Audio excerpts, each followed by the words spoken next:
Hello students, हम पढ़ रहे थे अकाउंटिंग में।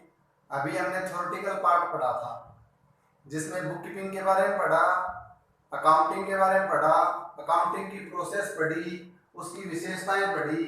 तो उस चैप्टर से रिलेटेड आज हम मल्टी चॉइस टाइप क्वेश्चन हैं उनको पढ़ने वाले हैं। और कंपटीशन में क्वेश्चन में से क्वेश्चन आया करते हैं, कंपटीशन से रिलेटेड क्वेश्चन है, आप ध्यान से पढ़ना इनको। ठीक है, पहला क्वेश्चन है, दोहरा लेखा पद्धति के सिद्धांतों का सर्वप्रथम वर्णन किसने किया? यानी डबल अकाउंटिंग सिस्टम है, उसके बारे में सबसे पहले बताने वाले कौन थे? तो ये चार बंदे हैं। एक तो है जे.आर. बॉटली बॉय। तो जे.आर. बॉटली बॉय है ना, इसने तो लेखांकन की परिभाषा दी थी। ठीक है, एक है लुकास पेसियोली।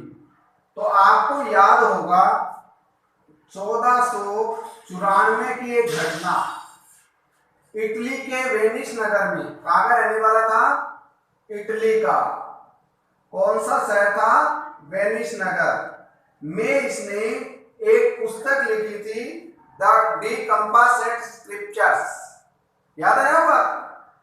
दी कंपासेट स्क्रिप्चर नाम से बुक लिखी थी और उस बुक में सबसे पहली बार दोहरा लेखा प्रणाली का वर्णन किया गया था। एक बात तो बताता हूं, ध्यान से रखना, अधिकतर स्टूडेंट को मालूम नहीं है। ये लुकास पेसियोली की जो बुक थी ना, वो बुक है, वो अकाउंटिंग की बुक नहीं थी, वो मैथ की एक बुक थी। किसकी बुक थी? मैथ की। लेकिन उसके एक पार्ट में उसने दोहरा लेखा प्रणाली का वर्णन किया था। ठीक है, ध्यान रखना, मैथमेटिक्स की बुक थी वो, ध्यान रखना। यूज ओल्ड कैसिल, यूज ओल्ड कैसिल बताया था, बात आई 1543 की। 1543 में क्या होता है कि यूज ओल्ड कैसिल है, वो इस लुकास पेसियोली की जो बुक थी ना, दी कंपासेट स्क्रिप्चर्स, उस बुक का इसने इंग्लिश में ट्रांसलेशन किया था। उस बुक का क्या किया था? ट्रांसलेशन किया था। ठीक है, एडवर्ड जोन्स की बात करें तो 1795 की घटना याद कीजिए। और एडवर्ड जोन्स ने एक पुस्तक लिखी थी, English system of the book keeping. कौन सी पुस्तक लिखी थी? English system of the book keeping. तो एडवर्ड जोन्स ने एक पुस्तक लिखी थी, English system of book keeping, ये पुस्तक थी। तो बताओ, लेखांकन की दोहरा पद्धति का वर्णन सबसे पहले करने वाला कौन था? 1494 में लुकास पेसियोली है। इस क्वेश्चन का आंसर होगा लुकास पेसियोली। सेकंड क्वेश्चन, दोहरा लेखा पद्धति पर सबसे पहले अंग्रेजी पुस्तक किसने लिखी थी? अब देखो, ये सेम ऑप्शन है। पहले में तो दोहरा लेखा प्रणाली का सबसे पहले वर्णन किसने किया था, और ये है अंग्रेजी पुस्तक किसने लिखी थी? कहोगे सर लुकास पेसियोली ने लिखी थी। पहली बात तो लुकास पेसियोली की बुक है, वो लेखांकन की नहीं थी, वो मैथमेटिक्स की बुक थी। और मैथमेटिक्स की बुक में अकाउंट्स का एक पार्ट उसने डाला था। और दूसरी बात, वो बुक है वो इंग्लिश लैंग्वेज में नहीं थी, वो थी इटालियन भाषा में। और इटालियन भाषा से इंग्लिश में ट्रांसलेट किया था यूज ओल्ड कैसिल ने, लिखी नहीं थी। तो अंग्रेजी भाषा की पुस्तक लिखने वाले कौन थे? Edward Jones. कब लिखी थी? 1795 में। और कहां लिखी थी? लंदन में। ठीक है, तो दोहरा लेखा पद्धति की अंग्रेजी पुस्तक लिखने वाले पहले व्यक्ति कौन थे? Edward Jones.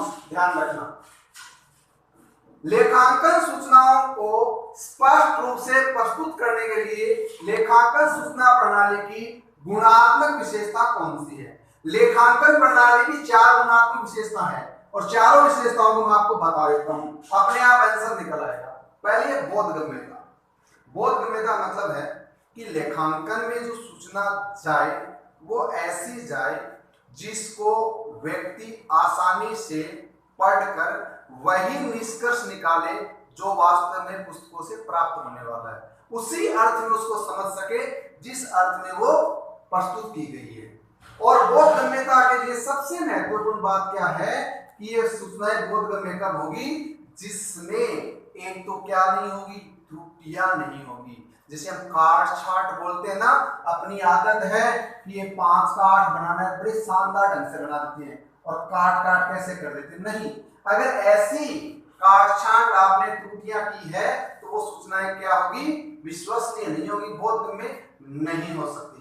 ठीक है, तो बोधगम्यता के लिए अर्थ है कि सूचनाएं इस प्रकार से प्रस्तुत की जाए जिसको पढ़ने वाला उसी अर्थ में पढ़ सके जिस अर्थ में वो प्रस्तुत की गई है, यानी सरल भाषा में हो, सरल तरीके से प्रस्तुत की गई हो, उसमें अनावश्यक जटिलताएं नहीं हो।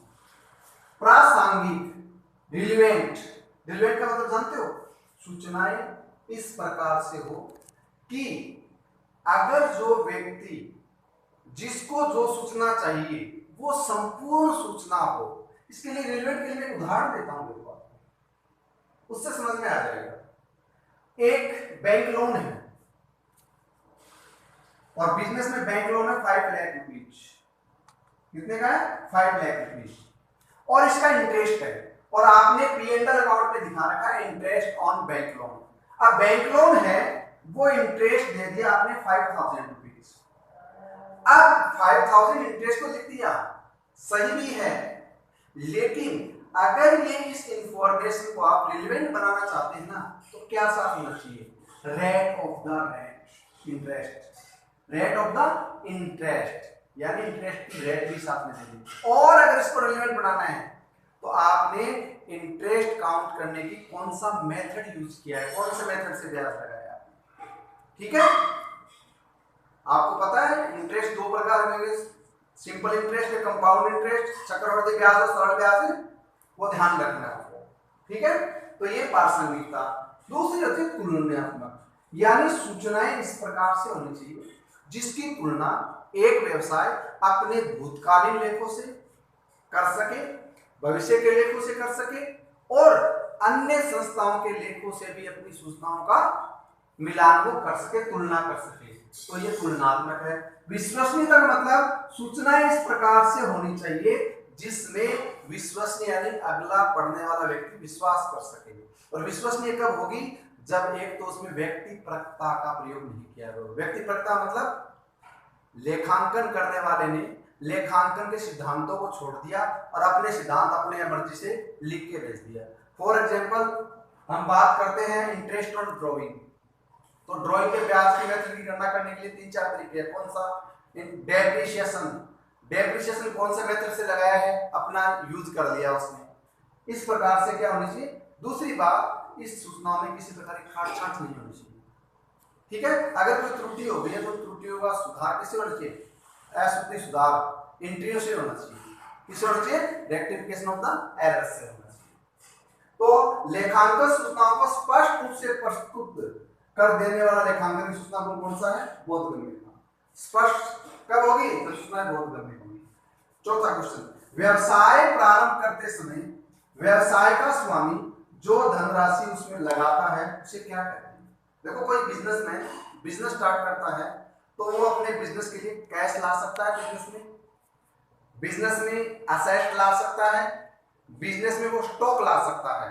तो ध्यान रखना, कोई भी व्यक्ति जब बिजनेस स्टार्ट करता है और बिजनेस स्टार्ट करते समय वो कैश के रूप में कुछ लाता है, एसेट्स के रूप में कुछ लाता है, या फिर स्टॉक के रूप में कुछ लाता है, उन सबको कहते हैं कैपिटल। क्या कहते हैं? कैपिटल। ठीक है, तो व्यवसाय प्रारंभ करते समय व्यवसाय का स्वामी जो धनराशि लाता है उसको क्या कहते हैं? कैपिटल। वो धनराशि चाहे कैश के रूप में हो, चाहे वो कोई एसेट्स लेके आए और चाहे कोई स्टॉक लेके आए, इसका आंसर क्या होगा? कैपिटल। लेखांकन सूचनाओं के आंतरिक उपयोगकर्ता, ये लास्ट वीडियो में मैंने पढ़ा था, users of the accounting informations. और यूजर्स 2 प्रकार के बताए थे, इंटरनल और एक्सटर्नल। इंटरनल यानी आंतरिक उपयोगकर्ता कौन से हैं? जो डायरेक्ट रूप से उनका हित उसके अंदर हो, उनका बेनिफिट डायरेक्ट रूप से उसमें हो। और वो कौन कौन से थे आपको बताया था मैंने? एक तो ओनर खुद, पार्टनर हो कोई, उसके एम्प्लॉय और ऑफिसर हो, उसका मैनेजर हो, board of member of board of directors है, वो सारे क्या है? इंटरनल यूजर्स है। तो उनमें कौन कौन सा? देखो, ये मैनेजर है, ये इंटरनल है, बाकी सभी क्रेडिटर, कस्टमर और बैंक क्या है? एक्सटर्नल यूजर्स है। इसका आंसर क्या होगा? ऑप्शन सी होगा। You understand? नेक्स्ट क्वेश्चन, और आज का लास्ट क्वेश्चन भी है, निम्न में से कौन सा व्यवसायिक लेन देन नहीं है? अब यहां देखो दो चीज होती है, एक तो होती है घटना और एक होता है लेन देन, ठीक है, और दोनों ही व्यवसाय के लिए महत्वपूर्ण है। घटना में क्या होता है, पहले लेन देन की बात कर लेते हैं। लेन देन में क्या होता है कि दो पक्षकार होते हैं, उनके बीच एक समझौता होता है। क्या होता है उनके? एक समझौता होता है, अनुबंध होता है, और उन अनुबंध के आधार पर एक व्यक्ति दूसरे व्यक्ति को वस्तु प्रदान करता है, यानी वस्तु का एक्सचेंज होता है और वस्तु का मूल्य होता है। ये लेन देन के लिए जरूरी है। क्या लेन देन के लिए जरूरी है? दो पक्षकार का होना, पक्षकारों के मध्य वस्तु का स्थानांतरण होना और उस स्थानांतरण का एक निश्चित मूल्य होना, तब वो लेन देन कहलाएगा। मैं आपको एग्जांपल बताता हूं, सुनिए। एक बिजनेसमैन है, वो 1 लाख रुपए का माल खरीदता है। क्या ये व्यवसायिक लेन देन है, घटना है? ये घटना भी है और लेन देन भी है, ये लेन देन है, ठीक है समझ में। दूसरा, उसने उस माल को 1,20,000 में बेच 1,50,000 में बेच दिया। बताओ ये व्यवसायिक लेन देन है या नहीं? क्यों? दो पक्षकार है, बिजनेसमैन बेचने वाला है, खरीदने वाला है, और माल जा रहा है और उसका मूल्य भी पता है 1.5 लाख रुपए है, ठीक है, और उसने दुकान का किराया चुकाया 10,000 रुपए। दुकान का किराया कितना चुकाया? 10,000 रुपए। अपने मुनीम का वेतन चुकाया 20,000 रुपए। तो देखिए उसका माल था कितने रुपए का? 1 लाख का। उसने खर्चे कर दिए 10,000 एक और 20,000 एक, तो ये टोटल कितना हो गया?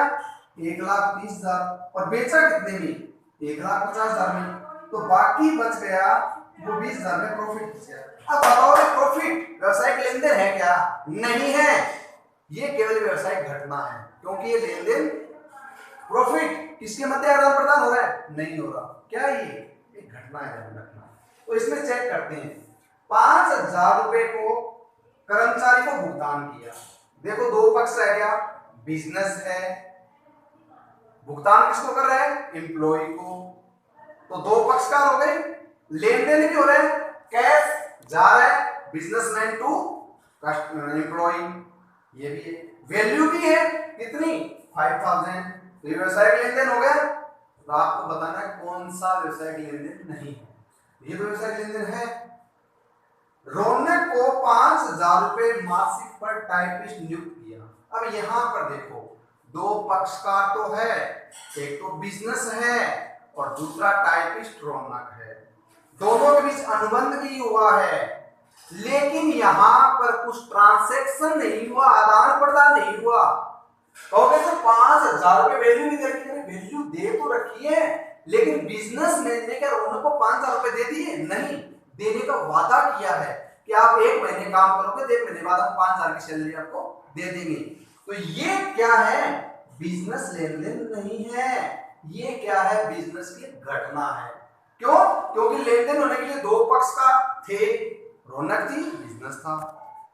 दूसरा एक्सचेंज होना। अब बताओ क्या एक्सचेंज हुआ दोनों के बीच? कोई एक्सचेंज नहीं है, इसलिए बिजनेस ट्रांसैक्शन नहीं है। क्या है? इंसिडेंट, घटना है केवल एक। बैंक खाते से 5,000 रुपए अपने बेटे की फीस के जमा करवाए। अब देखो बैंक में रुपए पड़े थे और वो खाता था बिजनेस के नाम से, और उससे 5,000 रुपए निकाले। अब बताओ ये लेन देन है या नहीं है? तो दो पक्ष का, अरे भाई एक तो बैंक है और एक कौन है? अरे स्वामी खुद है।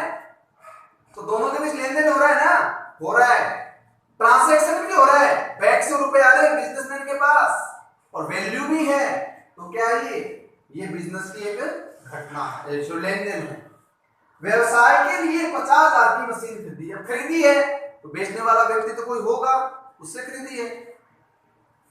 तो दो पक्षकार भी हो गए, ट्रांसैक्शन भी हो गया, क्योंकि बेचने वाले ने आपको मशीन दे दी और आपने 50,000 रुपए पेमेंट दे दिया, और वैल्यू भी है कितनी?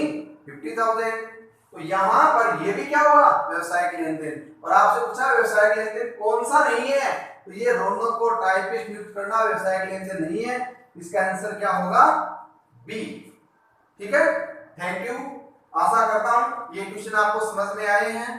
तैयार रहिए, नेक्स्ट आगे वाले 2-3 वीडियो इसी टॉपिक से रिलेटेड मल्टी चॉइस क्वेश्चन मैं लेके आऊंगा। और ऐसे क्वेश्चन है, अब पुराने पेपर उठा के देखोगे तो देख लेना कॉमर्स से रिलेटेड जितने पेपर है उनमें क्वेश्चन बार बार आए हुए हैं और आगे आने वाले क्वेश्चन भी इसी प्रकार के होंगे। तो आप तैयार रहिए अगले वीडियो के लिए और इस वीडियो को लाइक सब्सक्राइब कर दीजिए और अपने जो फ्रेंड हैं उनको मैक्सिमम शेयर कर दो ताकि उन लोगों को भी आने वाले कॉम्पिटिटिव एग्जाम में हेल्प मिल सके। Thank you.